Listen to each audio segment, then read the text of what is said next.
निष्ठावंत भाव निष्ठावंत भाव भक्ताचा स्वधर्म निर्धार हे वर्म चुकू नये निष्काम निश्चळ विठ्ठली विश्वास अनेकाचे वास पाहू नये तुका म्हणे ऐसा कोणी उपेक्षिला तुका म्हणे ऐसा कोणी उपेक्षिला नाही देखिला ऐसा कोणी निष्काम निश्चळ विठ्ठली विश्वास अनेकाचे वास पाहू नये विठ्ठला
धीमरथ्यं वरं पुंडरीकाय दातु मुनीन्द्रे समागत्य तिष्ठतमानन्दकन्दं परब्रह्मलिङ्गं भजे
पांडुरंगा करू प्रथम नमन दुसरे चरण संतांच्या त्यांच्या कृपादाने कथेचा विस्तारू बाबाजी सद्गुरु दास तुका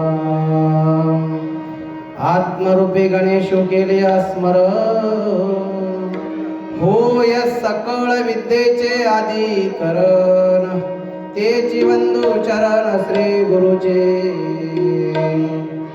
ओम नमो ज्ञानेश्वरा करुणा करा दयाळा तुमचा अनुग्रह लादलो पावन झालो चराचरी रायगडी मंदिरी बसे माझा राया चरणासी अर्पितो अजन्मही काया जगदीश्वरासी जयाने केली ख्याती प्रथम नमितो तया छत्रपते विठ्ठला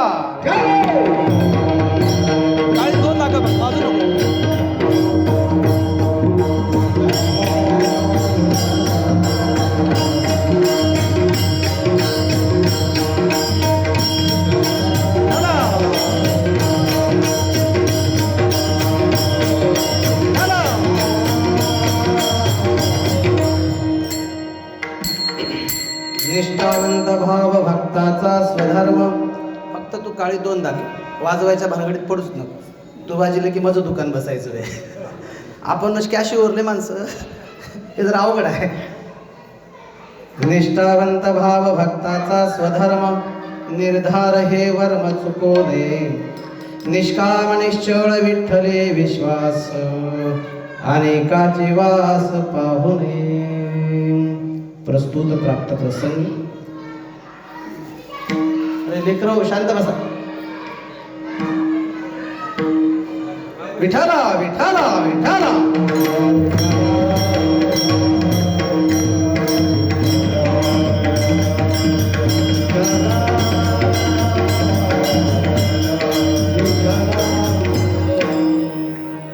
निष्ठावंत भाव भक्ताचा स्वधर्म निर्धार हे वर्म चुको नये.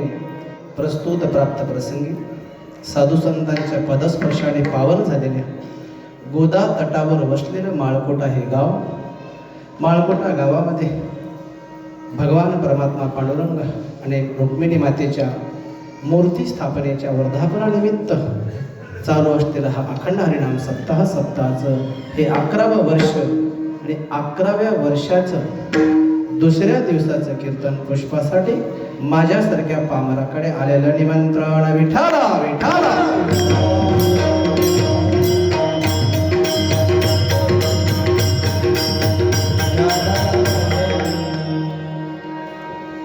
अभंगावर बोलण्यापूर्वी अभंगाचा अल्पसा परिहार तो म्हणजे असं. जगद्गुरु जगतवंदे तुकोबार आहे. अभंगाच्या माध्यमातून भक्त कसा असावा किंवा भक्त कोणाला म्हणावं किंवा भक्ताचे काय कार्य आहेत, भक्त कसा असावा, संत कसा असावा, साधू कसा असावा, या न्यायाने या अभंगाची निर्मिती तुकोबारायाने केली. तुकोबाराय आज खरं म्हणजे कर्म धर्म संयोगाने सप्ताहाचा दुसरा दिवस आहे आणि तुम्हा आमच्या सर्वांचा भाग्याचा दिवस सुद्धा आजच आहे. तो म्हणजे आज माझ्या शिवरायांची जयंती आहे आणि हा योगायोग साधला म्हणून मुद्दाम हा अभंग सेवेसाठी निवडला. या अभंगामध्ये तुकोबाराय सांगतात, ज्या भक्ताचा भाव निष्ठावंत आहे ना, ज्या भक्ताच्या भावामध्ये निष्ठा आहे ना, तोच भक्त स्वधर्माने चालतो. जर भक्ताला देवाचं व्हायचं असेल तर निष्ठा महत्वाची आहे, स्वधर्म महत्वाचा आहे, निर्धार महत्वाचा आहे, निष्कामता महत्वाची आहे, निश्चलता महत्वाची आहे आणि सर्वात महत्वाचं म्हणजे विश्वास महत्वाचा आहे.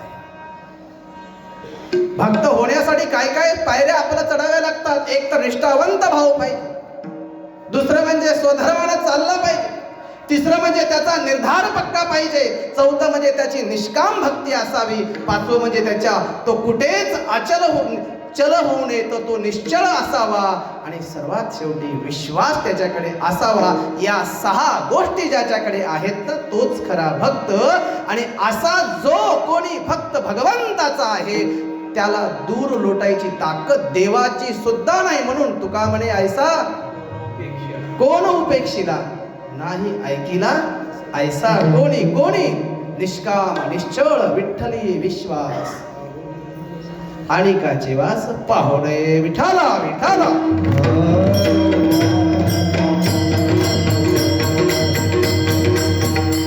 माळकोटा गाव म्हणजे माझं खरं म्हणजे जसं चिखलाचं पाण्याचा जसा संबंध असावा तसा माझा संबंध. तसं माझ्या मामांचं गाव आहे माझं. व्यंकट मामा तर माझे मामा आहेतच, पण सगळेच मामा इथे आहेत माझे. या गावात भक्तीचं वातावरण एवढं सुंदर असतं महाराज, मी काही फारसं वेगळं सांगायची गरज नाही, तुम्ही सर्वांना अनुभवलेलं आहे. या गावांचं गोदा तरावर वसलेलं गाव, रोकडेश्वर भगवंताच्या आशीर्वादाने चालणारं गाव, भक्तीचा रस प्रत्येकाच्या हृदयात वसलेलं हे गाव आहे. आणि माझ्या सर्व मामांचं गाव, आमचे रामजी मामा असतील, गोरटेकर मामा असतील, उत्तम मामा असतील, आनंदराव मामा असतील, आमचे डॉक्टर माणिकराव जाधव असतील, मारुतरावजी असतील, बबनरावजी असतील, माझं सर्व रोकडेश्वर भजनी मंडळ असेल, या सर्वांनी यांना पाहून मला नेहमी वाटतं माऊलीच्याच भाषेत सांगायचं म्हणजे की लळेयाचे लळे सरती मनोरथाचे मनोरथ पुरते की माहेरे श्रीमंत होते. आणि म्हणून तुकोबा असता आजी बरवे झाले माझे माहेर भेटले. हे माझ्या माहेरात येऊन मला कीर्तन करायचा योग आहे आणि हे सर्व तुम्हा मायबापांच्या चरणी समर्पित. तुम्ही खरं म्हणजे भक्ती रसामध्ये ओतप्रोत असणारं गाव. हे गाव म्हणजे सगळ्या क्षेत्रात पुढे आहे बरं. सामाजिक क्षेत्रात, राजकीय क्षेत्रात, तुमचं गाव या गावापेक्षा मोठं आहे, लोकसंख्या तुमची जास्त आहे, पण पेपरात तुमचं गावाचं नाव कमी येते या गावावर. रोही पिंपळगाव, मी अभ्यास केला मुदखेड तालुक्याचा. रोही पिंपळगावाची लोकसंख्या लई, तुमच्या गाव मुगडची लोकसंख्या लई, निवग्याची लई, बारडची लई, पण माळकुट्याचंच नाव पहिल्या पानावर. तुला असं का होत असं? कारण ह्या गावातले लोक म्हणजे हे गाव म्हणजे नाटकाचं गाव आहे. इथं घरा परत अभिनेता आहे, अभिनेत्री आहे. इथं नाटक एवढे, ह्या गावातल्या लोकांना दुसऱ्या गावातलं नाटक बघायला आवडच ना, कारण या गावासारखं नाटक दुसरं कोणला जमच ना. हे गावाचं वैशिष्ट्य आहे महाराज. म्हणून पहिल्या पानावर कसं राहावं, मग ते कोणतंही क्षेत्र असो, बरं काय, आमदार राहो, खासदार राहो, फोटो माळकोटावाल्याचाच असेल संघ. हे वैशिष्ट्य आहे. हे कमवायला सुद्धा महाराज ताकद लागते. आणि सगळ्या गावाला बारड सहित मागं पाडलं माळकोट्यानं. आणि म्हणून माळकोट्यात कोणाला येऊ वाटतं, प्रत्येकाला येऊ वाटतं. म्हणून तुम्ही सुद्धा भाग्यवान आहात. म्हणजे असं नाही की बरेच गावं एकाच क्षेत्रात पुढे असतं. इथे सामाजिक कार्य आलं तरी अग्रेसर आहे, राजकीय कार्य आलं तरी अग्रेसर आहे, आणि धार्मिक कार्य जरी आलं ना तरी सर्वात पुढं माळकोटच असते. या गावचा मला अभिमान वाटतो. विठाला विठाला.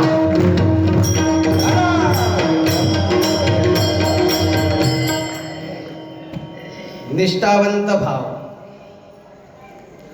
खरं म्हणजे निष्ठा आज कमी व्हायला लागली. पूर्वीचा आणि आत्ताच्या सप्त्याचा विचार करायला गेला ना महाराज, गंगाधर महाराज, सप्ते पहिलं लई व्हायचे की आता लई व्हायलेत? आता लई व्हायलेत. बरं, माळकरी पहिलं लई होते की आता लई हात? आता लई हात. वारकरी आताच लई हात. माळकरी आता लई, सप्तेही आता लई, वारकरी आता लई.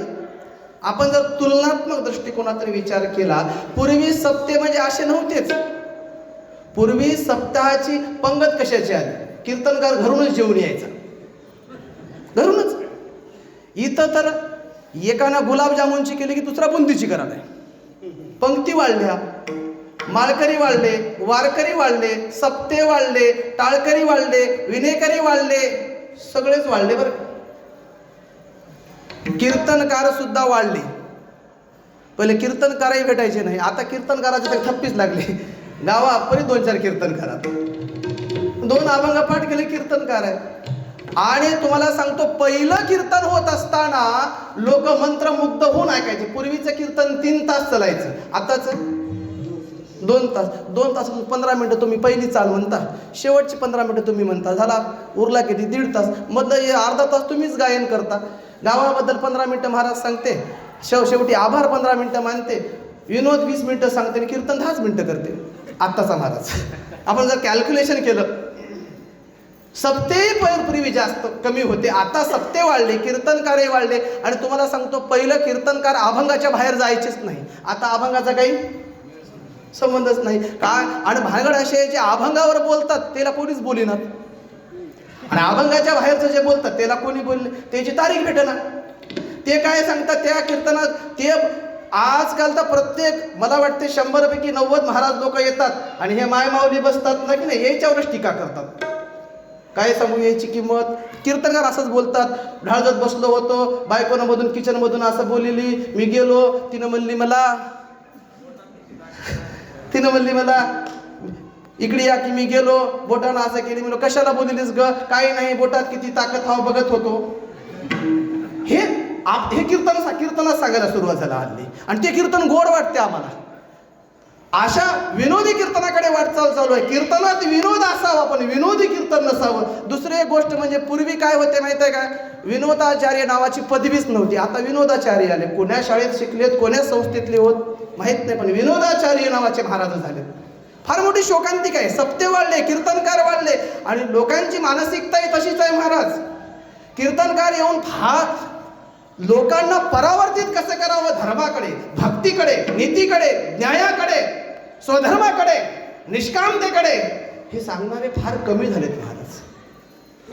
सप्ते म्हणजे आपण फक्त मोठेपणासाठी आणि स्वाभिमानासाठी नाही, अभिमानासाठी आमच्या गावचा सप्ताह, ह्या सांगण्याच्या संकल्पनातून सप्ते वाढत आहेत. पण निष्ठा मात्र कुठेतरी कमी पडत आहे, आणि निष्ठाच महत्वाची आहे. निष्ठा नसेल तर किती सप्ते करा, किती कीर्तन होऊ द्या, काही फरक पडत नाही. निष्ठा प्रपंचात आवश्यक आहे, निष्ठा परमार्थात आवश्यक आहे. निष्ठा नसेल तर कुठलंच कार्य सफल होत नाही महाराज. आज ज्यांची जयंती आहे ना, कोणाची जयंती आहे? जो वाघाच्या जातीचा आणि पोलादी छातीचा होता ना, जो जगात वैभवशाली होता ना, त्या छत्रपती शिवरायांची आज जयंती आहे.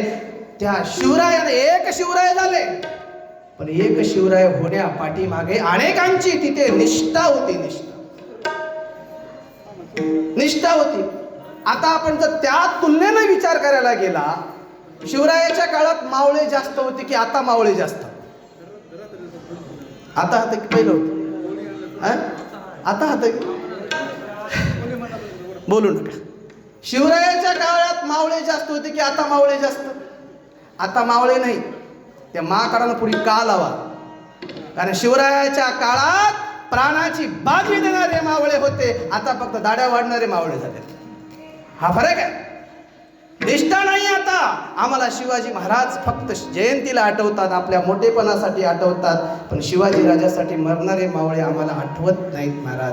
तिथे निष्ठा होती म्हणून स्वराज्य उभं राहिलं. तुम्हाला सांगतो, शिवजन्मापूर्वीचा जर आपण महाराष्ट्र आणि भारत देशाचा विचार केला, थोडंसं आज शिवजयंती आहे या नाही, आणि अभंगावर थोडं शिवचरित्राकडे आपण 1 तास चिंतन करूया आणि आध्यात्मिक चिंतन 1 तास करूया. अभंगाच्या अनुषंगाने शिवचरित्र सांगण्याचा माझा प्रयत्न असणार आहे, कारण ते सांगणं कर्तव्य आहे. माझं नाही, तुमचं नाही, महाराष्ट्रातील राहणाऱ्या प्रत्येकाचं कर्तव्य आहे. कारण त्यांचं चरित्र आपण घराघरात मनामनात पोहोचवणं हा आपला धर्म आहे. विठाला विठाला.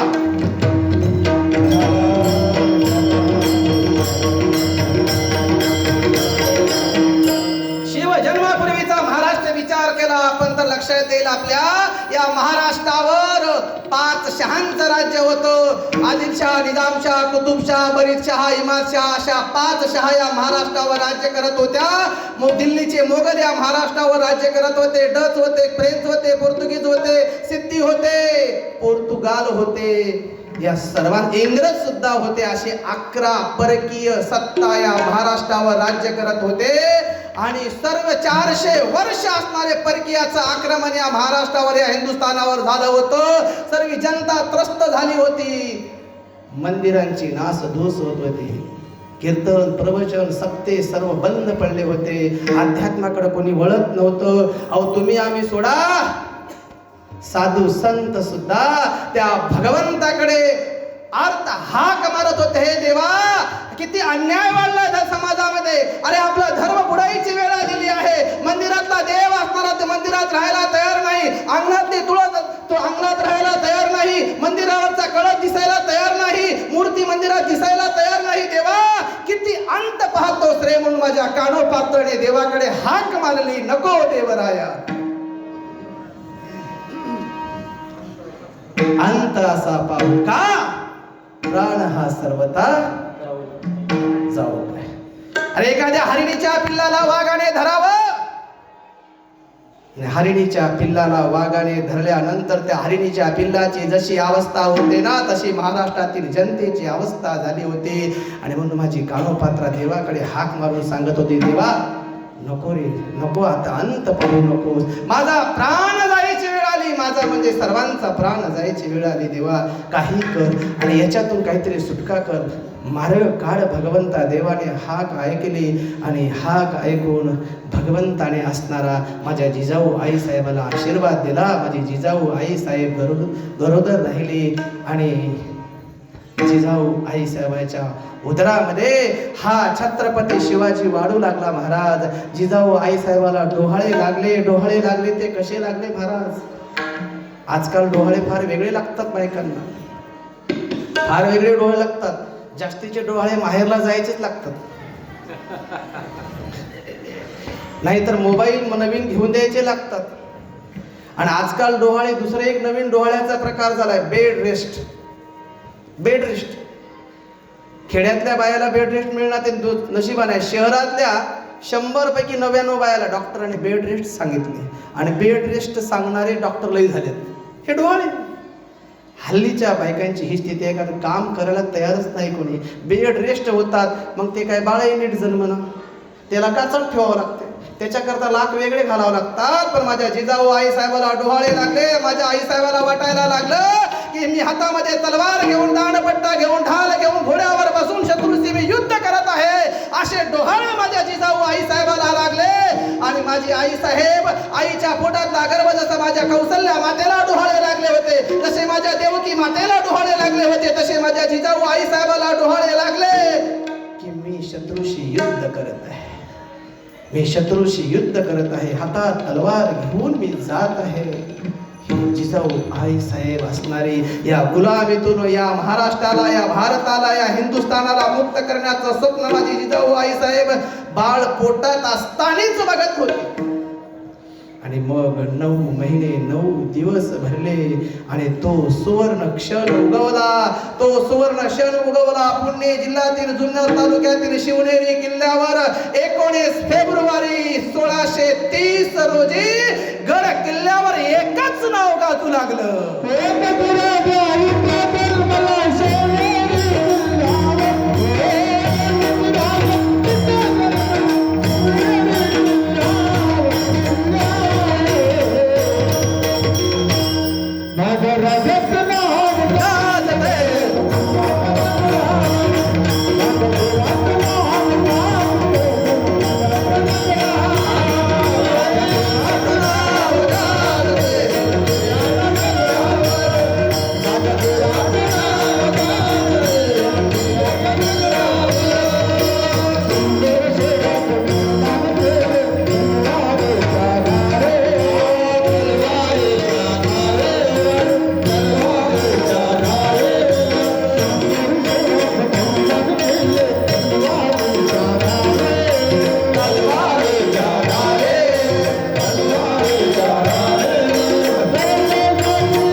दिवस उगवला 19 फेब्रुवारी 1630 महाराष्ट्रामध्ये सनई चौघड्यांचा नाद घुमू लागला आणि शिवनेरी किल्ल्यावर जगाचा बाप जन्माला आला. बोला छत्रपती शिवाजी महाराज की, छत्रपती शिवाजी महाराज की. आणि माझा राजा जन्माला सर्वत्र आनंद उत्सव सुरू होता. माझा राजाचं बालपण 6व्या वर्षी तशी माझ्या जिजाऊ आई साहेबांनी हातात तलवार दिली आणि तलवार चालवायला शिकवायला सुरुवात केली. 6व्या वर्षी घोड्यावर बसायला शिकवलं, हातात दांडपट्टा दिला. कितव्या वर्षी? 6व्या वर्षी. आपण आपलं 6व्या वर्षाचं पोरग त्याला लागल दमन बरं एकच आहे आम्हाला. जिजाऊ आई साहेबांना लई नव्हते. आपल्याला वाटते शिवाजी जन्मावा, पण आपल्या घरी नको, दुसऱ्याच्या घरी. आपल्या घरी अगर आपलं पोरग आपल्याच घरापुरतं काम करावं असं आपल्याला वाटतं. समाजासाठी झटणारे आपल्या घरात जन्मू नये आपल्याला नेहमी वाटतं महाराज. समाजासाठी जो झटतो ना तो घराचा नसतो पण तो सर्वांचा असतो. आणि शिवराय सर्वांचे होते. 6 वर्षापासून प्रशिक्षणाला सुरुवात झाली. हळूहळू वय वाढत होतं. वयाच्या 14व्या वर्षी, वयाच्या 15व्या वर्षी जिजाऊ आईसाहेबांनी शिवबांना बोलवलं. सांगितलं, शिवबा आता तुम्ही मोठे होत आहात. शिवबा आता तुम्ही मोठे होत आहात. हा महाराष्ट्र गुलामीमध्ये आहे. तुमच्या वडिलांची संकल्पना होती की स्वतःचं स्वराज्य व्हावं. माझंही स्वप्न आहे की स्वतःचं स्वराज्य व्हावं. शिवबा तुम्हाला हे स्वराज्य करायचं आहे बरं का. तुम्हाला हे स्वराज्य निर्माण करायचं आहे बरं का. शिवबा तुम्हीच असणाऱ्या या गुलामीला वाचा फोडणार आहात. शिवबा तुम्हीच असणाऱ्या अन्यायाच्या विरोधात वाचा फोडणार आहात. आणि त्याच वेळी माझ्या शिवबाने वयाच्या 15व्या वर्षी जिजाऊ आईसाहेबाला वचन दिलं आणि स्वराज्याची निर्मिती केली. दिले वचन.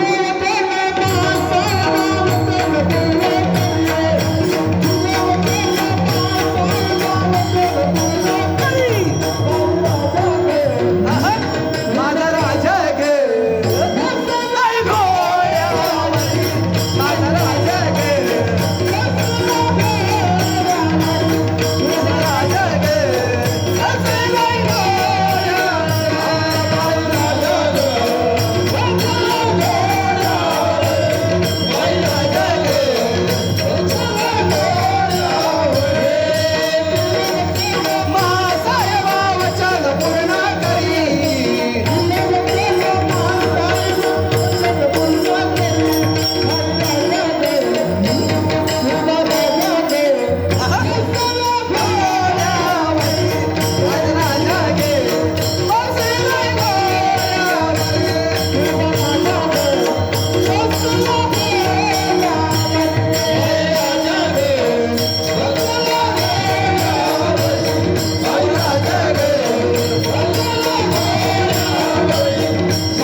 आईला वचन द्यावं तर असं. आईला वचन द्यावं तर असं. आपल्याला एक घर, एक बायको, 2 लेकरं झालं की आपला संसार संपतो. 2 एकर 7-12 झाले की आपल्याला वाटते बस झालं.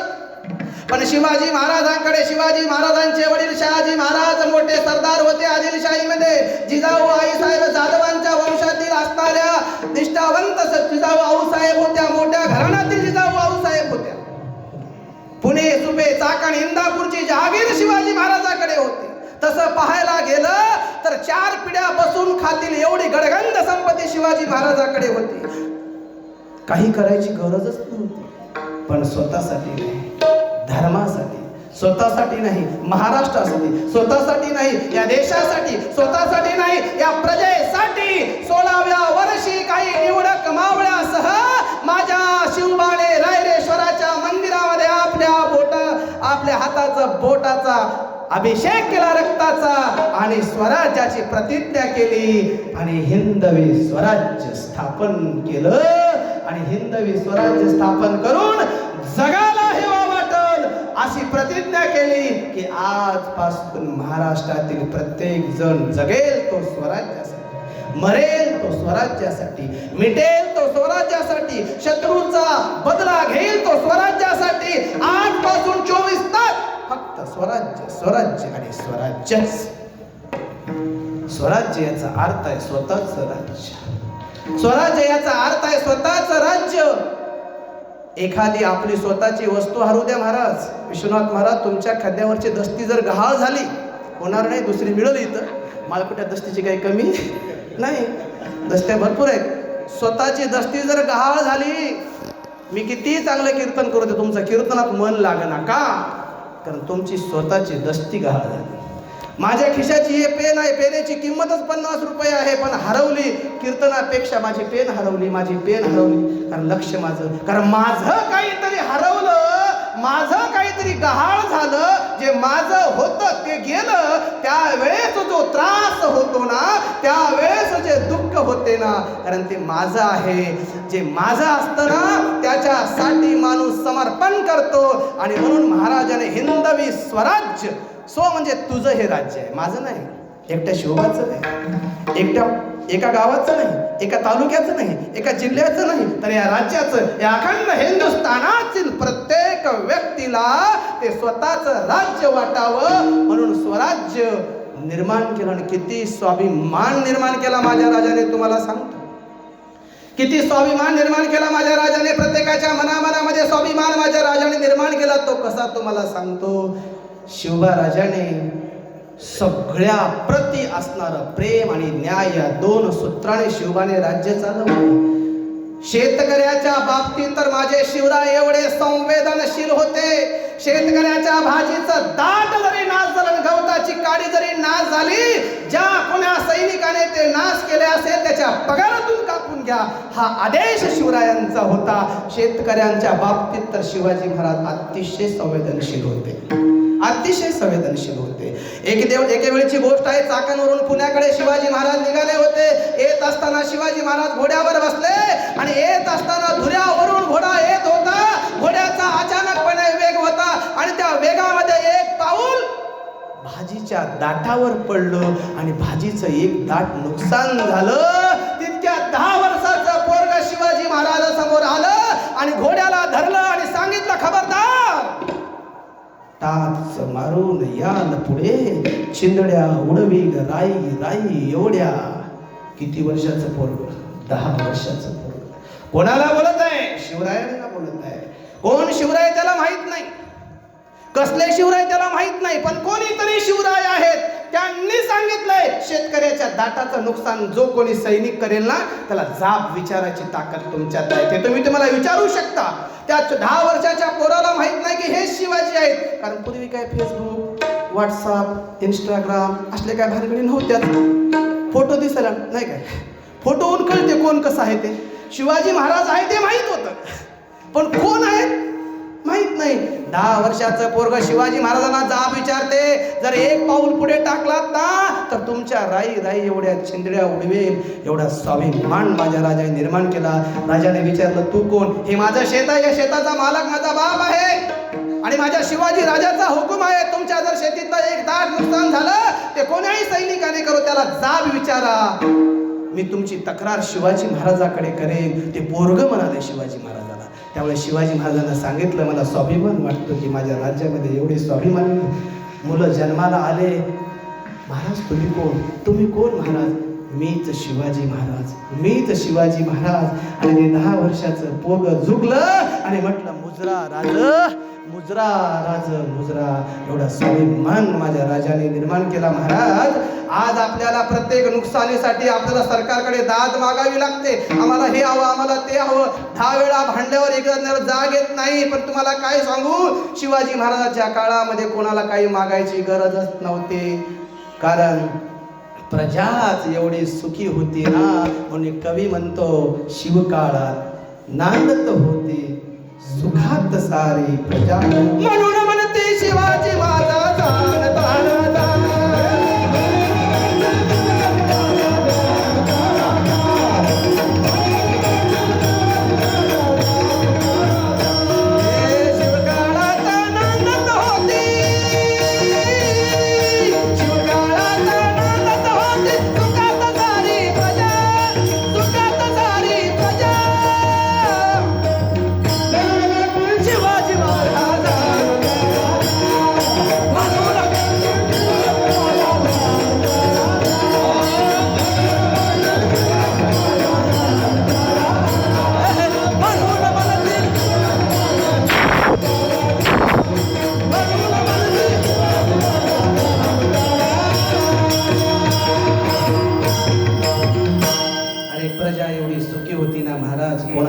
दुःख नव्हतं. प्रत्येकाला महाराजांचा कारभार काय होता, 1 तारखेला बरोबर पगार व्हायची.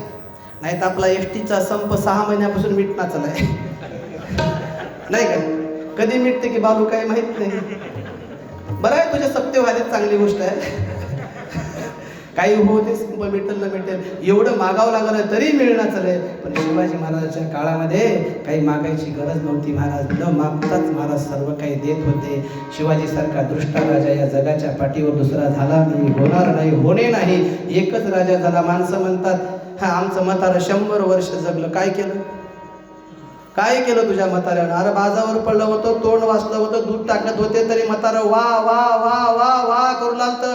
त्याची भाषाच कळणार ती वा वा वा वा करायला की लोक गेलं रे पोऱ्याला बोलवा रे, बहिणीला बोलवा रे करायलंय. तितक्यात म्हातारं वा वा वा वा करायलंय. म्हाताराला एकदम म्हातारानं जोर काढला. अरे म्हणला पिंट्या, घंट्यापासून सांगालो मला वासरू गाईला पियाले, कोणीच धरणाचं नाही. 100 वर्षाचं म्हातारं हे वासरू गाय मध्ये पडले महाराज. आणि माझ्या राजाचं आयुष्य फक्त 50 वर्ष होतं. आपण किती दिवस जगलो याला अर्थ नाही, आपण कसं जगलो याला अर्थ आहे. माणसं म्हणतात अजून 5 वर्ष वाचायला होतं. कशाला नीट पोराला राहू देनाच, नीट तुम्ही राहिनात. आपण किती दिवस राहिलोय अर्थच नाही महाराज. आपण आपल्यामुळे किती जण सुखी होत आहेत आपल्या राहण्यामुळं हे आपण तपासावं बसल्या. प्रत्येक माणसानं 24 तासातून आपण कोणाशी कसं वागलो याची उजळणी झोपताना करावं. आपल्यातले दोष आपणच शोधावं. कारण दुसऱ्यानं सांगण्यानं आपल्याला पटच ना. दुसऱ्याच्या चुकीबद्दल आपण न्यायाधीश होता. दुसऱ्याची चूक असेल तर आपण न्यायाधीश होता, आणि आपली असेल तर आपण वकील होता. वकील खरं कधी ऍक्सेप्ट करत ना, खोट्याला खरं, खऱ्याला खोटं करते. म्हणून आपण सुद्धा चुकतो हे सुद्धा लक्षात घ्या. संसार प्रपंच फार सोपा आहे, फक्त समजून घ्यायला शिकलं पाहिजे. विठाला विठाला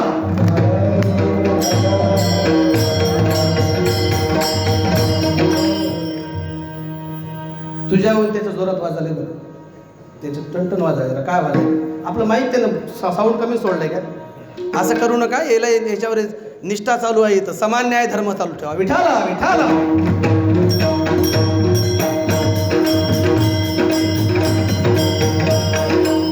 आणि म्हणून शिवाजी महाराजांनी प्रत्येकाच्या मनामध्ये स्वाभिमान निर्माण केला. महाराज कसा स्वाभिमान निर्माण केला शिवाजी महाराजाचं वेगळं पण काय सांगू तुम्हाला. शिवाजी महाराजांनी जे केले जगाच्या पाठीवर दुसऱ्या कोणत्या राजाने केलं नाही. The greatest king of in world अशी उपाधी मिळवणारा राजा जगातील जर कोण असेल तर तो माझा छत्रपती आहे. The greatest king of. काय त्याने शिकवलं? अरे महिलांचा काय सन्मान करावा ते माझ्या शिवबा राजाने शिकवलं महाराज.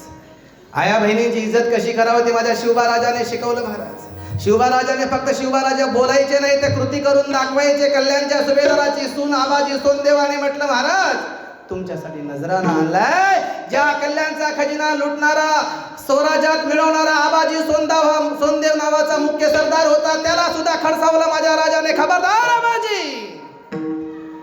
महाराज फार सुंदर आहे हो, आणि मला वाटलं एवढी सुंदर स्त्री तुमच्यासाठी नजराना म्हणून ठेवावी. खबरदार आबाजी. अरे ती सुंदर स्त्री आहे ना, ती सुंदर स्त्री माझी बहीण आहे, ती सुंदर स्त्री माझी आई आहे. तिला काकणचोळी करा आणि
आया बहिणींचा सन्मान करणारा माझा राजा होता. अरे रांजेगावचा पाटील जरी असेल, बाईकडे वाकडीनं जर टाकले त्याचे हात पाय तोडा म्हणून आदेश देणारा माझा राजा होता.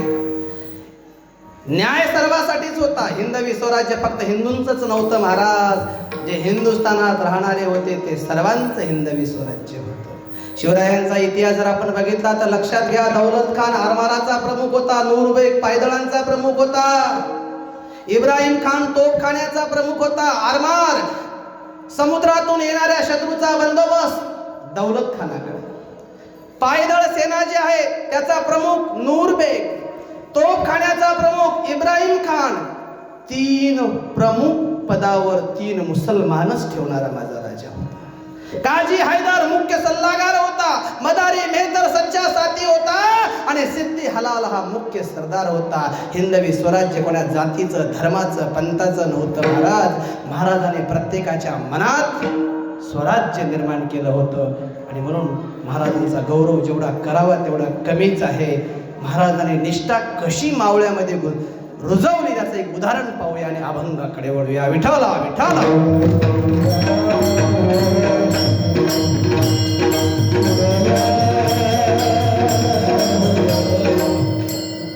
निष्ठा कशी असते महाराज? निष्ठा असेल ना तर जगातलं कुठलंही काम शक्य आहे. निष्ठा भगवंतावरच असावं असं नाही. निष्ठा पत्नीची पतीवर असावी, निष्ठा मुलाची वडिलावर असावी, निष्ठा आईची मुलावर असावी, निष्ठा भावाची भावावर असावी, निष्ठा भावाची बहिणीवर असावी, निष्ठा मित्राची मित्रावर असावी. निष्ठा जिथे जिथे आहे तिथे फायदाच आहे. आणि माझ्या राजाने सुद्धा निष्ठा प्रत्येकात बोलली महाराज. 4 फेब्रुवारी 1660चा दिवस आहे. 4 फेब्रुवारी 1660चा दिवस आहे. नरवीर तानाजी मालुसरेच्या मुलाचं लग्न, रायबाच्या लग्नाची पत्रिका घेऊन नरवीर तानाजी मालुसरे पुण्याच्या लाल महलामध्ये शिवरायांकडे लग्नाचं आमंत्रण घेऊन आलेले आहे. पण त्याच वेळी जिजाऊ बाळासाहेब शिवाजी महाराजांसोबत चर्चा करत होते. शिवबा, कोंढाण्यासारखा मजबूत किल्ला मोगलांच्या हाती असणं बरं नव्हतं. काहीही करा आणि तो कोंढाणा स्वराज्यात घ्या, जिजाऊ आईसाहेब सांगत होते. आणि शिवाजी महाराजांनी मनोमन विचार केला. यापूर्वी कोंढाणा एकदा जिंकला होता तानाजी मालुसराने. परत कोंढाणा पुरंदरच्या तहात गेला, परत मिळवायचा आहे आपल्याला. तर तानाजी मालुसरेला त्या किल्ल्याची सगळी काही माहिती आहे. तानाजी मालुसरेलाच आपण या मोहिमेवर पाठवावं या विचारात शिवाजी महाराज होते. तितक्यात तानाजी मालुसरे काही निवडक मावळ्यासह लाल महालात आले आणि सांगितलं, महाराज मुजरा, मुजरा. वाह तानाजी, तुमचीच आठवण करत होतो. का महाराज? काही नाही, थोडंसं काम होतं, बसा तरी. बरं तुम्ही का आलात? महाराज, माझ्या रायबाचं लग्न आहे, त्या लग्नाची पत्रिका घेऊन आलो महाराज. असं का? तानाजी, माफी असावी, मी लग्नाला येऊ शकत नाही. का महाराज? काय अडचण काय आहे तुम्हाला? नाही तानाजी, लग्नाचा मुहूर्त आणि कोंढाण्याचा मुहूर्त एकच आलाय बरं का. आम्हाला त्या दिवशी जातीने कोंढाणा सर करायचा आहे आणि मी कोंढाणा सर करायला जाणार आहे म्हटल्यावर तानाजीने गर्जना केली, महाराज, जोपर्यंत ताण्या जिवंत आहे ना तोपर्यंत राजाला बाहेर जायची काय गरज नाही. तानाजी, तुमच्या मुलाचं लग्न आहे म्हणून मलाच मोहिमेवर जावं लागेल. नाही राज नाही, आधी लगीन कोंढाण्याचं, मगच माझ्या रायबाचं. अरे आपल्या मुलाचं लग्न बाजूला ठेवून स्वराज्यासाठी लढणारे मावळे निर्माण करणारा माझा राजा होता. एवढी निष्ठा लागते महाराज कोणतंही काम करायचं असं. नाहीतर आपल्या पोराचं लग्न नुसतं पोरगी बघायला पोरग जाओ तेव्हापासून बाप सुट्टी घ्यायला सुरू करते. पोराचं लग्न आहे 6 महिने लग्न पुढे, पण आतापासून बाप बेजार राहते.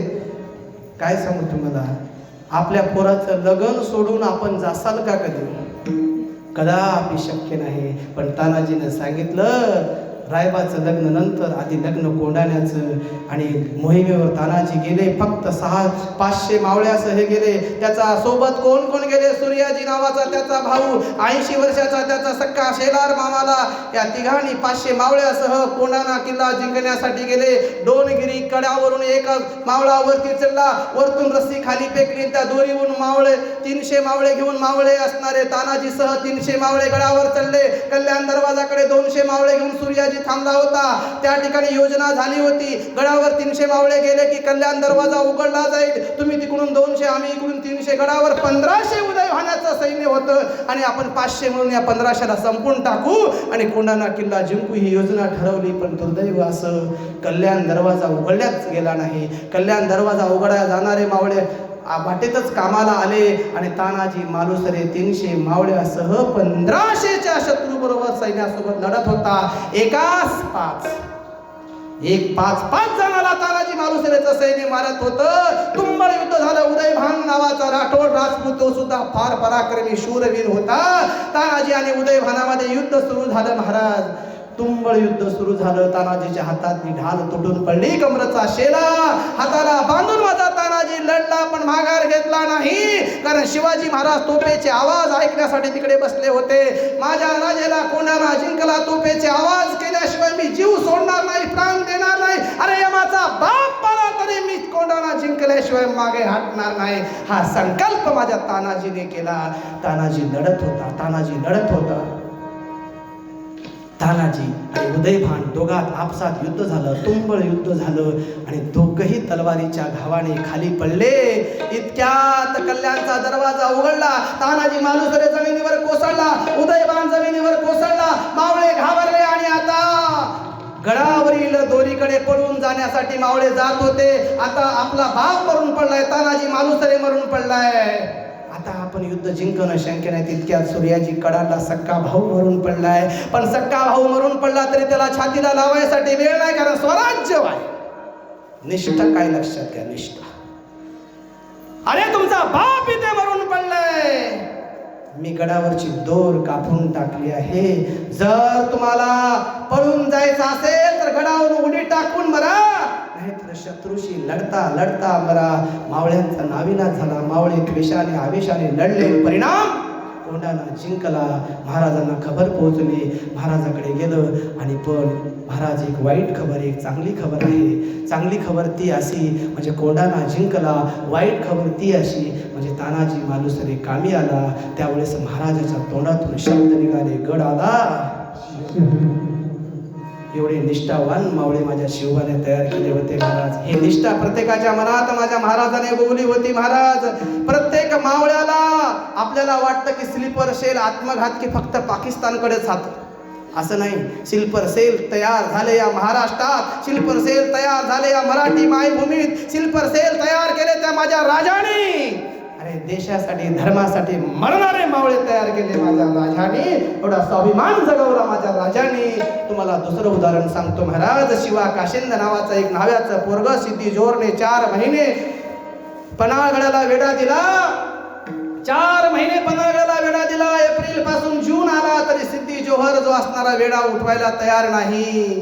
काय करावं, गडावरचं धान्य संपलं, आता बाहेर गेल्याशिवाय पर्याय नाही. काय करावं, कसं करावं या विचारामध्ये होते. शिवा काशिंद हा शिवाजी महाराजासारखा दिसायचा. त्याने राजासमोर आलं, राज मी जाऊ का हो? आता शरण गेल्याशिवाय पर्याय नव्हता. महाराजांनी योजना ठरवली. शिवाजी शरणाला असं पत्र पाठवलं सिद्धी जोहरकडे, महाराज तुम्ही नका जाऊ शरण, कारण आपण मराठी आहोत. अरे मोडेल पण वाकणार नाही, हा आपला धर्म आहे रे. अरे वाघाच्या जवळ्यात घालून हा दात मोजणारी जात आमची मराठ्याची आहे. मोडणं आम्हाला माहित आहे पण वाकणं आम्हाला माहित नाही. शरण जायचं नाही. गेलो तरी तुमच्यासारखा मी दिसतो ना, मला पाठवा. शिवानं सांगितलं, काय बोलताय तुम्ही? अरे शिवा, तुला माहिती आहे काय परिणाम काय होतील? अरे तू जीवाशी जाशील रे महाराज. तुमच्यासाठी आणि या स्वराज्यासाठी मेलो ना तरी चालेल. काय निष्ठा होती महाराज. महाराजाने कडाडून शिवा काशिंदला मिठी मारली आणि महाराजाच्या डोळ्यातले अश्रूचे थेंब शिवा काशिंदाच्या पाठीवर पडले आणि ते गरम अश्रूचे थेंब पाठीवर पडता शिवा काशिंद हळहळला आणि म्हणले, महाराज धन्य झालो आज, धन्य झाली ही काया माझी, अरे रयतेचा बाप माझ्यासाठी 2 थेंब गाळतोय, याच्यावर मला हवं तरी काय. आणि मग शिवा काशिंद पुढे गेला. तो इतिहास तुम्हाला माहिती आहे. महाराजांनी हा स्वाभिमान प्रत्येकाच्या मनात रुजवला. आणि म्हणून ही निष्ठा ज्याच्या ज्याच्या मनात आहे ना, तोच खरा असणारा मावळा होय आणि तोच खरा असणारा भक्त होय. अभंगाचं पहिलं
निष्ठावंत भाव भक्ताचा स्वधर्म, निर्धार हे वर्म चुकू नये.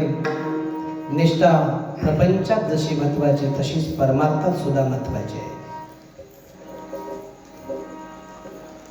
रावणासोबत वानर सेना लढत होती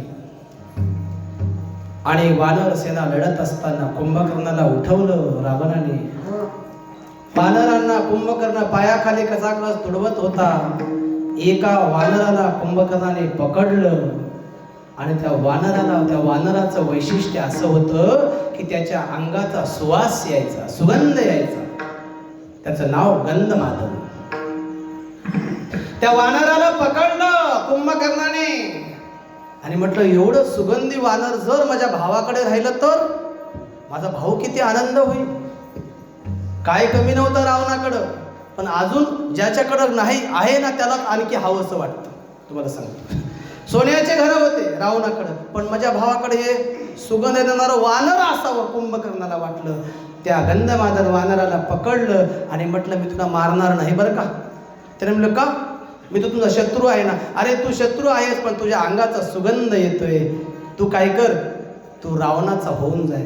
तू काय कर, रावणाचा होऊन जाय. तू रावणाचा सैनिक होय, तुला मोठ्या पदावर देतो, तुला मोठं पद देतो. मोठं पद देतं म्हणलं की माणसं लगेच पलटी मारतात बरं काय. फॉर्म भरेपर्यंत वेगळा पक्ष, फॉर्म भरल्यावर दुसराच पक्ष, उचलेपर्यंत तिसरा पक्ष, निवडून आल्यावर चौथ्याच पक्षात. पण ते काय आताच्या पक्षातलं नव्हतं, ते त्या पक्षातलं होतं. रामाच्या पक्षातलं होतं. ते बदलणारं नव्हतं, ते हा निष्ठावंत होतं. ते त्याला म्हटलं बाबा एक काम करणार आहे तू, एक काम कर, तू रावणाचा म्हणना, एकदा म्हणना रावणाचा. त्या गंधमादनानं सांगितलं अरे एकदा नाही, स्वप्नात सुद्धा रावणाचा म्हणणार आहे मी, रामाचा आहे आणि रामाचाच राहणार. गंधमादन बोलायला लागला मी रामाचा आहे, रामाचाच राहणार. मग मात्र कुंभकर्णाला राग आला, त्याचे केस धरले, वरच्यावर उचललं. आता तरी म्हण की रावणाचा. त्याला म्हणलं नाही, मी रामाचाच आहे, मी रामाचाच आहे. अजून जोरात केस उपडले, केसातून रक्ताच्या धारा येत होत्या. त्या गंधमादनाला कळालं आता मी वाचणार नाही. मरतानी माणूस काही बी कबूल करते. आता बापू न म्हणाय जावं तर मरतो. आपणही विचार करता, मीही करतो, तुम्ही तर करसाल बाजूला वेगळं. मरणापेक्षा एकदा हो म्हणा बाजूला हो, पुढचं पुढे बघायला काहीतरी. पण ते रामाचं होतं. निष्ठा काय लक्षात घेणारच. त्याचे केस उपडले, डोक्यातून रक्ताच्या धारा गळत होत्या, तरी ते रावणाचं म्हणायला तयार नव्हतं. ते तसंच गेलं, पण रामाचं म्हणूनच गेलं. हा निष्ठावंत भाव. आणि म्हणून तुकाराम महाराज सांगतात नव्हे निष्ठावंत भाव तुझ काय बोल, सेवे विन मोल मागत असे. तुका म्हणे पाहिजे निष्ठावंत भाव, जरी पंढरी राव कृपा करे. जर देवाची कृपा पाहिजे असेल ना तर निष्ठावंत भाव घेऊनच देवाकडे जावं लागतं. निष्ठा नसेल तर भक्ती सोंग करायची नाही, दंभ करायचं नाही. माऊलीने 16व्या अध्याय दैवासुर संपत्ती सांगितली महाराज. आसुरी संपत्ती 6च आहेत आणि दैवी संपत्ती 26 आहेत. पण दैवी संपत्ती दया, दान, धर्म, प्रेम ह्या दैवी संपत्ती आहेत. पण दंभ, मत्सर, अहंकार, अभिमान, गर्व ह्या असणाऱ्या आसुरी संपत्ती आहेत. या आसुरी संपत्ती 6च आहेत, पण 26ला बेजार करतात. निष्ठा ह्या 6 आसुरी संपत्ती पायी बाजूला राहून जाते. माणसं दंभ सांगतात, मी जर माळकरी असेल तर तुझी माळ मध्ये झाकून ठेव, लोकाला समोर दाखवायची काही गरज नाही, तू माळकरी आहेस ना. पण माणसं लई गमतीदार, माणसात बसलं की माळवरी काढतात आणि उगाच कधीच जप करणार रामकृष्ण रामकृष्ण रामकृष्ण हरी. कशाला? दंभ म्हणजे जे नाही ते दाखवणे, नाही ते दाखवणे. उगाच रामकृष्ण हरी, राम राम. अरे बाबा कशाला? तुम्हाला सांगतो महाराज, अष्टावक्र स्वामी जात होते एके दिवशी आणि नदीच्या काठावर जनक महाराज सोहम सोहम सोहम सोहम म्हणत होते. अष्टावक्रानं बघलं, जनक विदेही जनक सोहम सोहम सोहम म्हणू लागला. आणि अष्टावक्रानं म्हणलं झोळी काठी झोळी काठी. जनकाच्या साधनेमध्ये बाधा आली. म्हणले महाराज 8 चाली वाकड्या तरी गुणानं राहिला. म्हणलं तुम्ही कुणाला? म्हणले अष्टावक्राला. म्हणलं काय केलं? तुमच्याकडे काठी आहे झोळी आहे, का लोकाला सांगायला? म्हणला काठी झोळी. त्यानं म्हणलं मग तू कशाला लोकाला सांगायला सोहम सोहम? मनातल्या मनात कर की म्हणला. तू मनातल्या मनात कर, दाखवायची काय गरज आहे? अरे भक्ती दाखवायची नसते, ती करायची असते. आणि वेळ प्रसंग कसाही येऊ ना, माघारी फिरायची भक्ती नसते महाराज. त्याचंच नाव भक्ती आहे. मोरारजी बापू सांगतात, अगर दिल में भक्ति है, अगर दिल में भक्ति है तो वही पर वृंदावन है. तुम्हें वृंदावन जाने की जरूरत नहीं, तुम्हें वृंदावन जाने की जरूरत नहीं. मनात भक्ती पाहिजे.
आईच्या घरी भक्ती आहे. तुकोबरायाने भक्तीची व्याख्याच केली. भक्ती ते नमवण वैराग्य तो त्याग ज्ञान ब्रह्मी भोग ब्रह्मत्व. जे नमन आहे त्याला भक्ती म्हटलंय महाराज. भक्ती म्हणजे प्रत्येकात ईश्वर पाहणे, भक्ती म्हणजे प्रत्येकात ईश्वर शोधणे. माझ्या माऊलीने तर ओवीच केली. जे जे भेटे भूत ते ते मानी जे भगवंत, हा भक्ती योग निश्चित जाण माझा.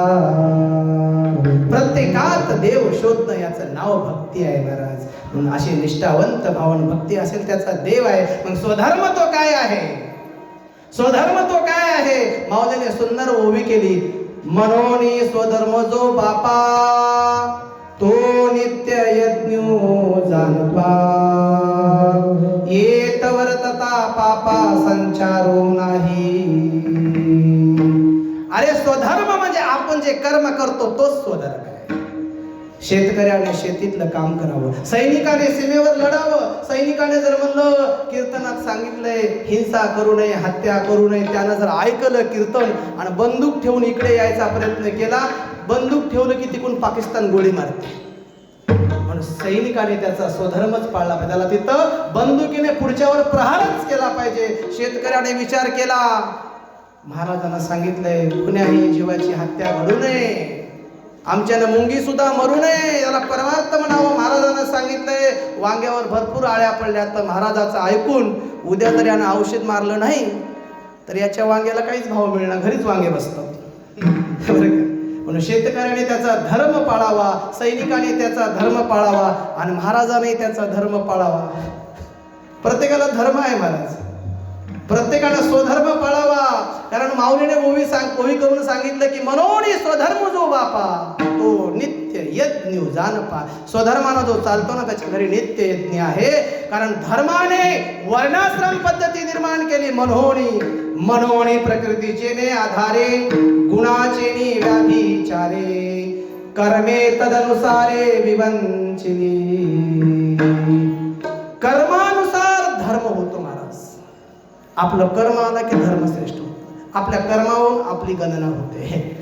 हा, एका साधूच्या मुखातले बोलायत, एक वेळेस कर्म नीट करावं माणसानं. कर्म नीट करावं. यायचे कर्म थोडे बहुत चालतील पण आपले कर्म नीट पाहिजे. बरं काय, माळकरी नीट वागले तर नीट वागतात. नाही तर गळ्यात माळ आहे आणि ते जर चले 80 रुपयाचं घेऊन आणि झुलत यालंय सप्त्याला मी पट्टी दिलो म्हणून, मग त्याचा स्वधर्म होय काय? तो नाहीये. आपण नीट वागलं पाहिजे. या घोंगड्यावर येण्यापूर्वी महाराजांनी विचार करावा, माझे पाया पडतात ना, माझे पाया पडून ज्या वेळेस कोणी महाराजाच्या पाया पडतो ना, आपल्याला वाटतं आपण महाराजाच्या पाया पडला, आपला आशीर्वाद मिळाला, पण त्या महाराजावर 1000 पटीने जबाबदारी येते की लोक माझ्या पाया पडत आहेत, मग मी कसं वागावं? कारण माझ्या चरणात माझं आचरण ते शोधत आहेत, तर माझं आचरण नीट नसेल तर काही कामाचं नाही. म्हणून महाराजांना घोंगड्यावर येण्याच्या अगोदर सगळी साफसफाई करून यावं, नाही काय? इथं एकदा आलं की नाही मग मात्र नीट वागावं. कारण आपलं अनुकरण ते करतात. पण एखादं जर बिघडलं, काय नाही होत, ते असेच होतं हे म्हणतात, मग आपल्याला वाईट वाटते. गव्हासाने किडे रगडतात, तो भाग वेगळा. पण सगळ्यांनाच ते अनुकरण करावं, स्वधर्मानं चालावं. स्वधर्म जो चालतो ना महाराज, निष्ठेनं जो चालतो ना महाराज, तो असणारा देवाचा प्रिय होतो. माऊलीने ओवी केली, किंबहुना मातेची उदरा, जो आईच्या उदरामध्ये जन्माला घेतो तो मातेचा सोयरा केतुला पा. तो आईचा सोयरा होतो का महाराज? तो सोयरा होऊ शकत नाही, तर तो आईचं मूलबाळच होतं. कारण माऊली सांगतात, आई आणि बाळाचं नातं जसं असतं ना, तसं देवाचं आणि भक्ताचं नातं होते. कधी तुम्ही निष्ठेने वागलात तर, तुम्ही स्वधर्माने वागलात तर आईसारखं देव तुमच्यावर प्रेम करतो महाराज.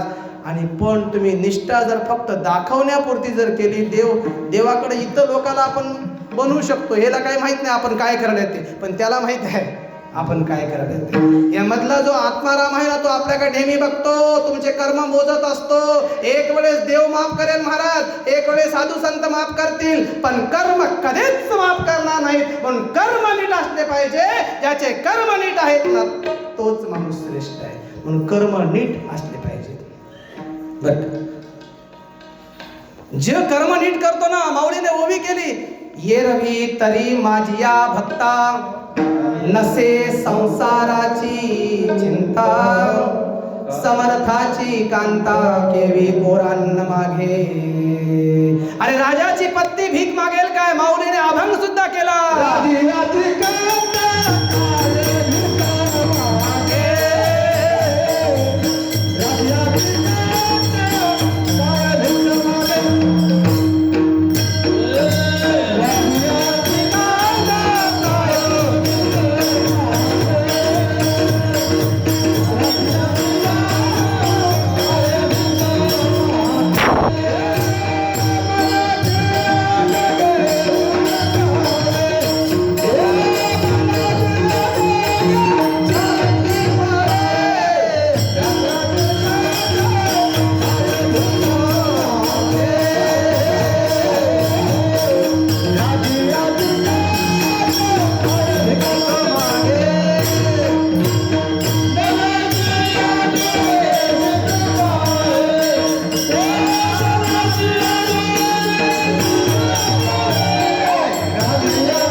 राजयाची कांता काय भीक मागे, मनाची जोगे पावे सिद्धे.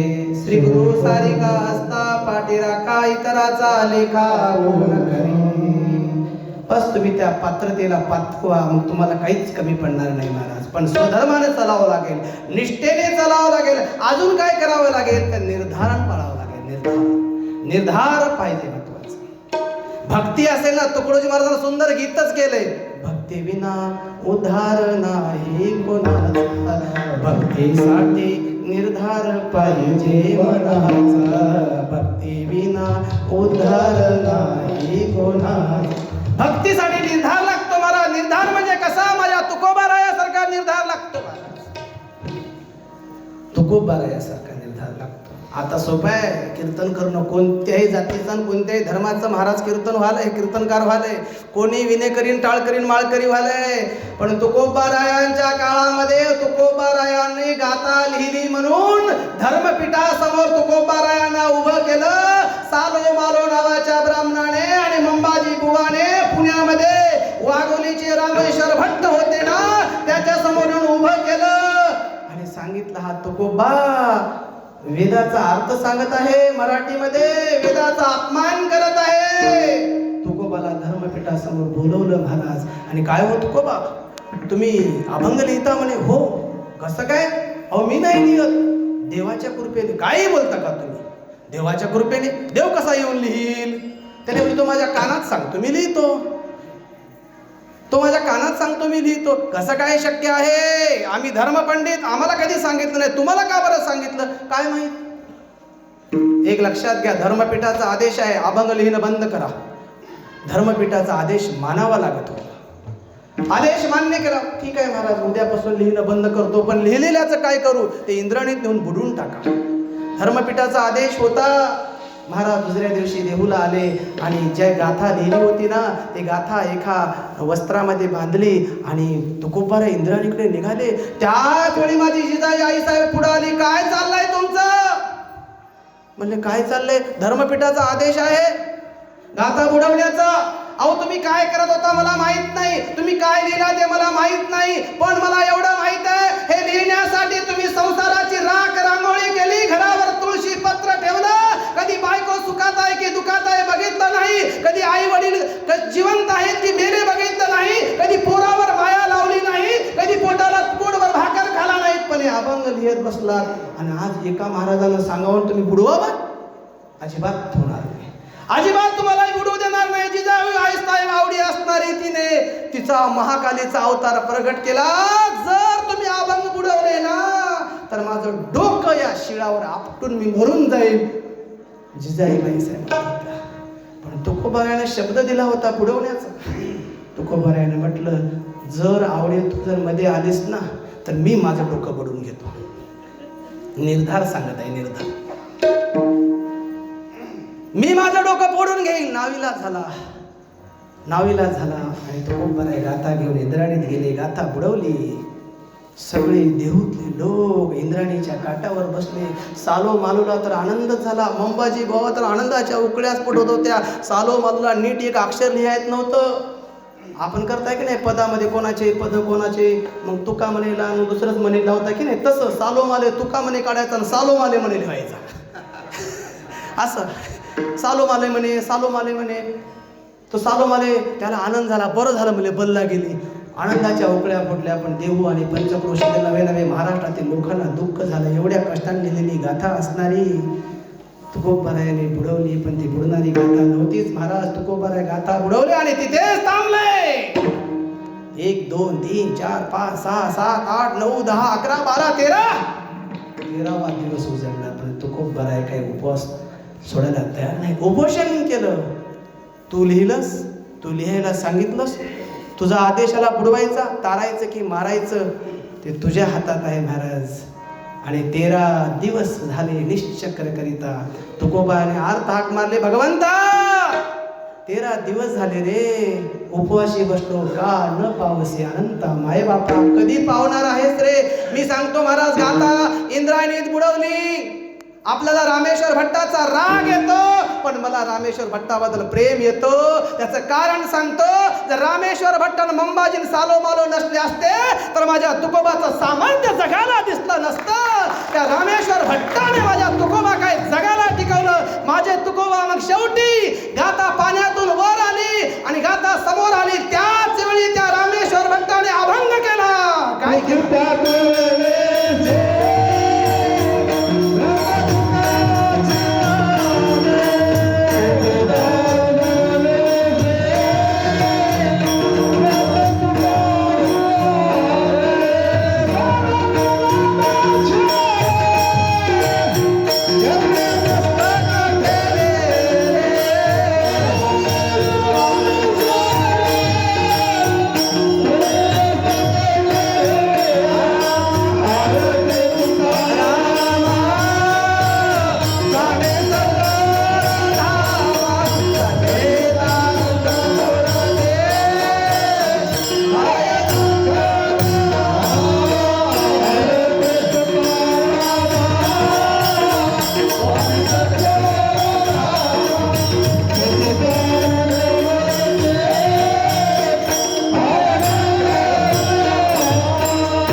रामेश्वर भट्टाने सांगावं, तुकाराम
धन्य तुकोबा समर्थ, कसा समर्थ जळी दगडा सहित ह्या तारी येल्या.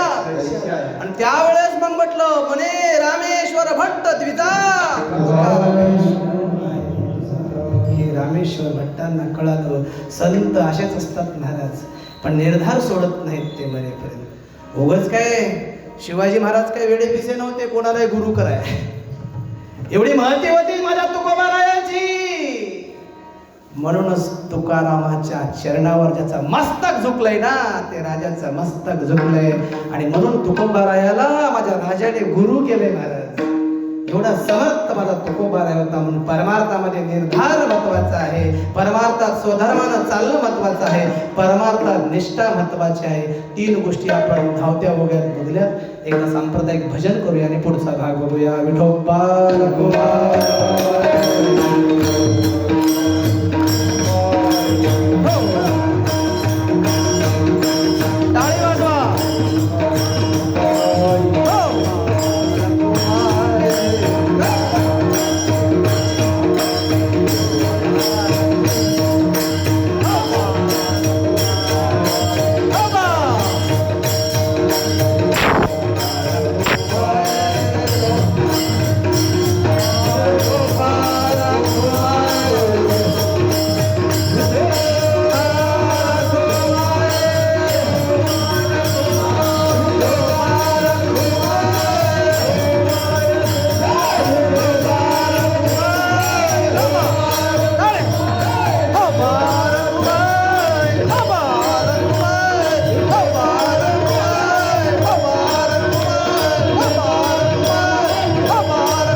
निष्ठावंत भाव भक्ताचा स्वधर्म निर्धार हे वर्म चुको नये. परमार्थात निष्ठा, परमार्थात स्वधर्म आणि परमार्थात निर्धार महत्वाचा लागतो महाराज. तुला एक सांगायचं बरंच सारी काही आहे, पण काट्यावरचा काटा माझा काटा काढायच्या मागे आहे. 11 वाजले की किती वेळ बोलते की भजन्या होय, याला 3-3 पारी म्हणायची सवय आहे. 3 घंटे आठवी नाही त्याला कोण बोलिलं आपल्या गावात दुसऱ्या वर्षी बोलू नका. आपल्या भैया रोकडेश्वर भजनी मंडळानं गावातले मामाचं गाव म्हणायचे. कोण कोण मामा होतं र, मामाच्या मामाला शोधायचं काम उद्या गावकरी करू नये. म्हणून तुमच्या धैर्याची फार काही परीक्षा घेणार नाही. 11 वाजता संपितो. तुमचे चेहरे बघत बघत जर म्हटले चेहरे खुलून दिसले तर 5-10 मिनटं पुढे घेतो. खाली माना पडले की जय विठ्ठल घेतो. त्याची काही काळजी करू नये. किती वेळ चलिते की मी काय तुम्हाला सांगू तुम्हाला फक्त 10 मिनिटं घेतो असंही काही म्हणणार नाही. पण 15 मिनिटाचा वेळ आहे महाराज. परमार्थात निष्ठा लागते, प्रपंचातही निष्ठा लागते. निष्ठेशिवाय कोणतंच कार्य होत नाही. निष्ठा असेल तरच परमार्थ करावा, नाही भानगडीतच पडू नये. लोकांना दाखवण्यासाठी अजिबात परमार्थ करू नका, काही गरज नाही. तुमच्यापेक्षा तुम्हाला वाटत असेल मी माळ घातल्यानं माळकरी वाढतील, अजिबात नाही. उलट तू माळ घातल्यामुळं 4-5 बिघडतील. का बिघडतील? तू नीट नाहीस ना, तू नीट वागनास. माळकऱ्याचे गुण तुझ्यात नाहीत. तू कपाळाला बुक्का लावून गळ्यात माळ घालून तिकडे जर पाकिट मारायचं काम करत असशील, दिवसातून 100 वेळा खोटं बोलत असशील, तू माळकरी होऊ नको. तुझ्यामुळं काही फरक पडणार. संप्रदाय बुडणार, संप्रदायाची कळकळ करायलाही माणसं बसली. त्याच्यामुळे तुझ्यामुळं काय फरक पडणार नाही. पण माळ घालण्याच्या अगोदर 100 वेळा विचार करा. पण माळ घातल्यावर मात्र काढायचा विचार कधीच करू नका. माळ घालेपर्यंत लोक घाल घाल घाल घाल घाल म्हणतात. मग माणूस घालते, त्यानं घातली मी घालतो. मग घातली रे घातली की याचे दोस्त याच्यासोबत येतात. आत्ता झालंय माळकरी, आत्ता झालंय माळकरी. किती दिवस टिकते माहीत आहे आता. मग त्याला उपाययोजना सांगतात. तुला सांगतो, देवालाही राग येईना आणि ज्यानं माळ घातली त्यालाही राग येईना. काय करू? आपल्या तिकडे गंगाकड आहे, गंगत पोहायला जाऊ, उडी टाक. आपोआप जर गळून पडली तर पडली, ते देवानंच काढली, तू काढली काय? त्याच्यामुळे तसं माणसं योजना फार सांगतात. म्हणून माळ घालण्याच्या अगोदर 100 वेळा विचार करा.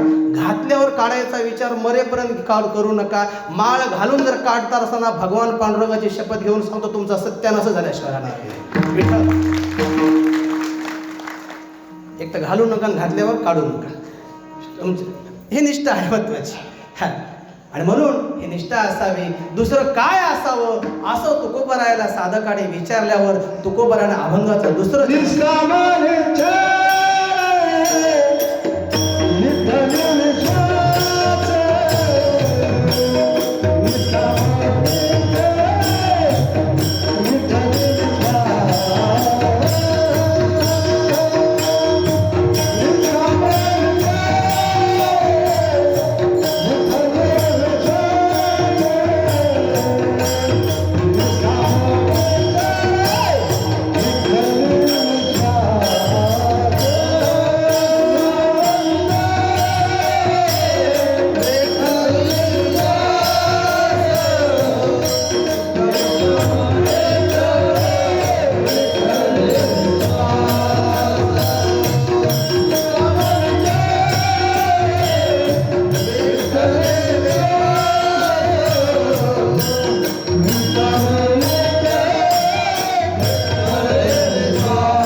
विश्वास पाहो नये वास अनेकाचे. वास याचा अर्थ वाट होतो आणि तुकोबाराने तर जाणीवपूर्वक वास हा शब्द टाकलाय. एकदा भगवंताच्या चरणी निष्कामता दाखवली ना, निश्चळ भाव दाखवला ना, विश्वास ठेवला ना, मग दुसरं कोणाची तुम्हाला वाट बघायची गरजच नाही. निष्कामता ठेवायची असेल तर माझ्या जटायू पक्षासारखी ठेवा महाराज. काय निष्कामता होती माझ्या जटायू पक्षाची. एवढा बलाढ्य रावण होता, त्याला माहित होतं रावणासमोर माझा निभाव लागणार नाही, मी मरणार हे माहित होत तरी सुद्धा आपण रामासाठी मरावं, शेवटच्या क्षणी का होईना रावणाशी झुंज करावी महाराज. जटायू हा असणारा अरुण देवाचा मुलगा, संपातीचा भाऊ, गरुडाचा पुतण्या जटायू. रामायणातला कथाभाग तुम्हाला माहिती आहे. जटायूने रावणाला अडवण्याचा प्रयत्न केला, पण रावणाने पंख छाटले, भगवंत पोहोचले, भगवंताने मांडीवर जटायूला घेतलं. जटायूने पुढचं सगळं कथावलं सांगितलं, कशा प्रकारे सीतेला रावण घेऊन गेला. त्यावेळेस भगवंताने सांगितलं, जटायू तुला मी उठवू का रे, तुला जीवदान देऊ का रे जटायू. जटायूला काय निष्कामता काय लागते बघा परमार्थात. देव जर आपल्याला प्रसन्न झाला तर आपण काय काय मागून घेसाल याचा नियम नाही महाराज. पण देव मांडी दिलाय जटायूला, म्हणत आहे जटायू काय देऊ का रे, तुला वरदान देऊ का, तुला उठवू का रे, तुला जीवनदान देऊ का. जटायूला सांगितलं, देवा आता जीवनदान दिलास, उद्या मरायचंच आहे ना मला. जगा जो जन्माला आलाय तो मरणारच आहे. जो न मेलेला असा एकही व्यक्ती नाही जगामध्ये. मला उद्याही मरायचंच आहे महाराज. उद्याही नासे ते नरपे दिसे हे घटिका यंत्र आहे से परिद्रवेगा. जे उपजलंय ते मरतेच महाराज, त्याचं काही परत त्याचं काही होणारच नाही. म्हणजे महाराज मला जगण्याचं वरदान देऊ नका. निष्कामता मी सांगत आहे महाराज तुम्हाला. अरे एवढं चांगलं मरण, देवाच्या मांडीवर मरण कोणाला भेटतं महाराज. आणि जटायूने देवाच्या मांडीवर प्राण सोडला. निष्कामता जर मिळवायची असेल तर जटायू सारखी मिळवा. म्हणून देवाविना भक्ता कोण देत निष्कामता म्हटलंय तुकोबाराने. देवाशिवाय निष्कामता येत नाही महाराज. निश्चळ कसा असावं, निश्चळ माझ्या प्रल्हादासारखा असावं. हिरण्यकश्यप आणि कयदूचा मुलगा प्रल्हाद घडीकडे बरोबर काट्यावर काढा संपतो. फक्त तोंडी सांगत, तुम्ही फक्त प्रमाणे घेऊन नका, आता बोलतो शेवटची चाल तेवढीच घ्या. आपलं घडीकडलंही लक्ष राहतं गंगाधरराव, कारण घडीवर तर जीवन आहे. 45 मिनिटाचा तास असते आपला. मी 44 मिनिटात होतो. पोरो आता होमवर्क देऊ का, नाही ऋत ना, ऋतूला पायी काटा होईल नाही तर. विठाला विठाला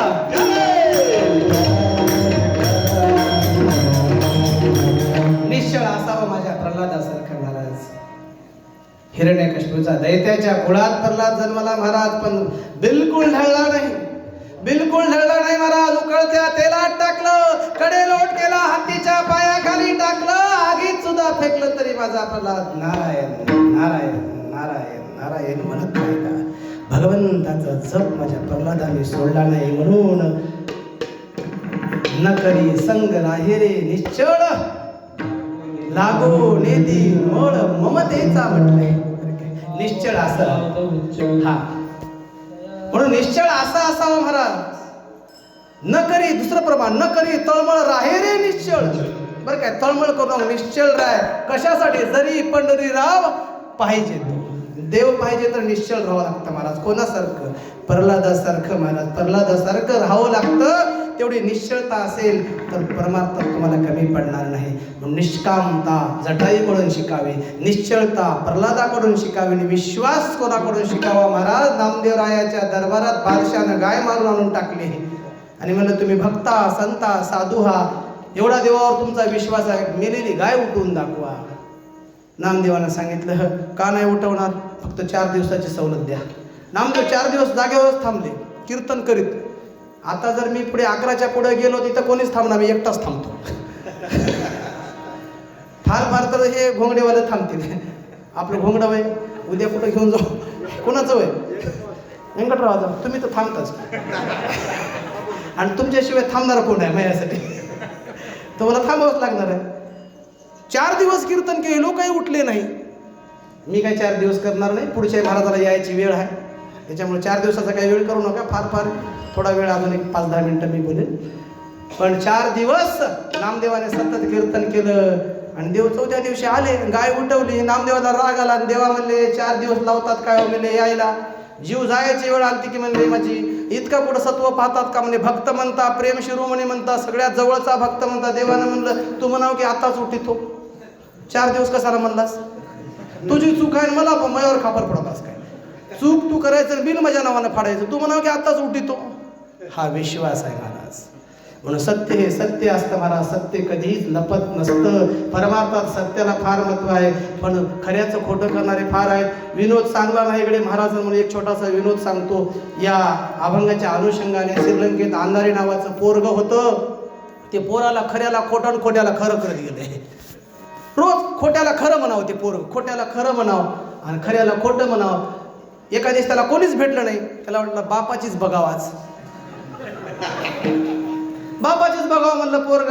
दिवाळीचा सण झाला, आईनं लाडू केले होते. मग आईने काय केले, 2 लाडू दिले, 2 बशीत 2 लाडू दिले. म्हणले अंधारे पप्प्या म्हणले तू एक खाईन बापाला एक दे, पप्पाला एक दे. पप्प्या आणि पप्पा दोघं एक एक खा म्हणलं. हे पप्प्या म्हणाला पप्पाला, पप्पा लाडू किती आहेत बशीमध्ये. पप्पानं सांगितलं 2. लाडू किती आहेत बशीमध्ये, पप्पानं सांगितले 2. बरोबर, तुमचं उत्तर बरोबर आहे, 2 लाडू आहेत. त्याने एक लाडू उचलला, म्हणले माझ्या हातात किती लाडू आहेत, ते म्हणले 1. अगोदर किती होते, 2. मग 2 आणि 1 किती झाले, ते म्हणले 3. मग लाडू 3 होते, 2 कसं काय म्हणले. आधी लाडू 2, मी उचलला 1, पहिले 2 आणि 1 3 होता. तुमचं गणित कच्चं आहे, मला लाडू 3 आहेत. पण बाप राहते, बापानं म्हणलं ठीक आहे काही हरकत नाही. बापानं 2 लाडू उचलले. लाडू किती आहेत म्हणला 3. मी म्हणलो 2 मी खातो, उरलेला तू खाय म्हणला. सत्य हे कधीच लपत नाही महाराज. सत्याची कास सोडायची नाही, सत्याने चालायचं, निष्ठेने चालायचं, धर्माने चालायचं, निष्कामता चालायची, निश्चलता ठेवायची. हे जर केलं ना महाराज, तुम्हाला सांगतो शिवरायानं जे स्वप्न साकार केलं ना ते सत्याच्या जोरावर केलंय. एक छोटासा एक दृष्टांत सांगतो 2 मिनिटात आणि सेवेला पूर्ण विराम देतो. सत्य किती सत्याने वागणार राजा का होता ते तुम्हाला सांगतो महाराज. 1968 ला व्हिएतनाम नावाच्या राष्ट्राने अमेरिकेसोबत युद्ध केलं. व्हिएतनाम नावाचा राष्ट्र फार छोटा आहे, जगाचा नकाशा कधी काढून बघा, व्हिएतनाम नावाचं राष्ट्र फार छोटं आहे आणि अमेरिका हा बलाढ्य राष्ट्र आहे. पण 1968 ला व्हिएतनाम आणि अमेरिकेमध्ये युद्ध झालं आणि अमेरिका हरली, व्हिएतनाम जिंकला. व्हिएतनामचा राष्ट्राध्यक्ष भारताच्या भेटीवर आला आणि महाराष्ट्रात आला आणि रायगडावर गेला. रायगडावर गेल्यावर पत्रकाराने त्यांना प्रश्न विचारला. तो प्रश्न आणि त्याचं उत्तर आपल्या काळजाला ठाव फोडण्यासारखं आहे, आपल्या अंगावर शहारे येण्यासारखं आहे, आपल्या हृदयाला पाझर फोडण्यासारखं आहे, गर्जना करण्यासारखं ते वाक्य त्या व्हिएतनामच्या राष्ट्राध्यक्षाने बोललं. पत्रकाराने प्रश्न विचारला, तुम्ही तर छोटे, अमेरिका एवढा बलाढ्य, तुम्ही कसं काय हरवलं बुवा अमेरिकेला. त्या वेळेस व्हिएतनामच्या राष्ट्राध्यक्षाने जे बोललं ते फार महत्वाचं आहे. त्याने सांगितलं आम्ही युद्धात तेव्हाच हरलो असतो, पण आम्ही हरू नये म्हणून आम्ही जिंकलो ते फक्त या राजाच्या बळावर. मी माझ्या सैनिकांना शिवचरित्र वाचायला दिलं आणि 100 मावळे घेऊन हजारोच्या सैन्याला धूळ चालणारा शिवछत्रपती या महाराष्ट्रात जन्माला आला आणि माझ्या राजांनी माझ्या सैन्याला मी शिवचरित्र वाचायला दिलं, शिवचरित्र वाचलो म्हणून आम्ही अमेरिकेला हरवू शकलो. हा स्वाभिमान माझ्या राजाने तयार केलाय. आम्ही काय साध्या सुध्या घरचे नाही आहोत, आम्ही काय आयरेगरी नाही आहोत, आम्ही त्याचे पाईक आहोत, आम्ही त्याचे पाईक आहोत. म्हणून माय बापू जाता जाता तुम्हाला कळकळून सांगतो एवढंच, शिवजयंती साजरी करावीच. एका दिवसापुरती नाही, दररोज शिवाजीरायाला आठवावं. शिवरायाशिवाय आपला दिवसच उगवू नये महाराज, शिवरायाशिवाय आपला दिवसच उगवू नये. पण शिवजयंती करणाऱ्या मावळ्याला मी नम्र विनंती करतो, बापू तुम्ही रोज पिया, रोज. माझं काही म्हणणं नाही, माझ्यासारखे 100 महाराज खपले मातीत गेले तरी तुम्ही पिणं सोडणं मला माहिती आहे. मी तुम्हाला पिऊ नका म्हणूनही सांगणार चलो, पण तुमच्या पायाला हात लावून सांगालो, तुमच्या पाया पडून सांगालो तुम्हाला रोज पिया, पण शिवजयंतीच्या दिवशी तरी पिऊ नका रे बापू. तेवढा तरी तुम्ही अपमान त्याचा करू नका, नाहीतर शिवजयंती चालू आहे, डीजेवर गाणं लागलंय सोनू तुझा माझ्यावर भरोसा नाही काय, नाही काय. शिवजयंती त्या शिवाजी महाराजाला काय वाटत, माझं नाव कमी सोनूचंच नाव नाही मला, सोनू तुझा तुझा माझ्यावर भरोसा नाही काय नाही काय. कोल्हापूरची घटना आहे महाराज शिवजयंतीमध्ये.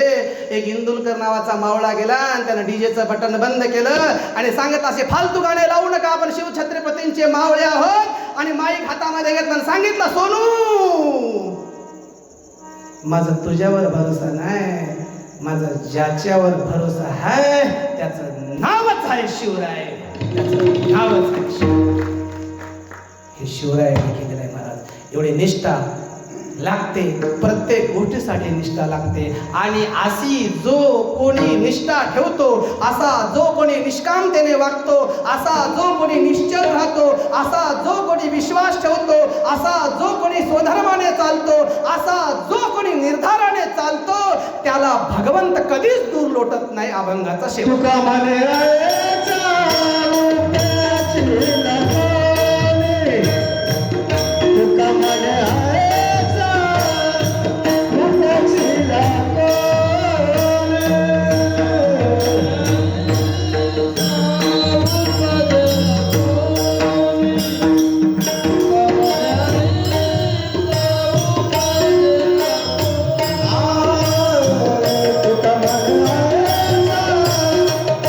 Thank you.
निष्ठावंत भाव भक्ताचा स्वधर्म निर्धार हे वर्म चुको नये निष्काम निश्चळ विठ्ठले विश्वास पाहू नये वास अनेकांची तुका म्हणे ऐसा कोण उपेक्षिला नाही ऐकिला ऐसा कोणी निष्काम निश्चळ विठ्ठले विश्वास पाहू नये वास अनेकाचे ज्ञानेश्वर